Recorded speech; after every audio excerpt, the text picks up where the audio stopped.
கைகளில் நியாயக்கேடிருக்கிறதும் என்னோடே சமாதானமாயிருந்தவனுக்கு நான் தீமை செய்ததும் காரணமில்லாமல் எனக்கு சத்துருவானவனை நான் கொள்ளையிட்டதும் உண்டானால், பகைஞன் என் ஆத்துமாவை தொடர்ந்து பிடித்து என் பிராணனை தரையிலே தள்ளி மிதித்து என் மகிமையை தூளிலே தாழ்த்தக் கடவன்.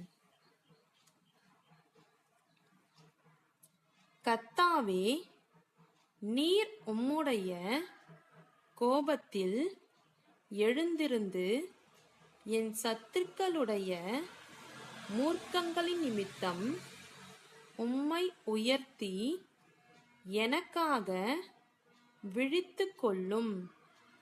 நியாயத் தீர்ப்பை நியமித்திருக்கிறீரே.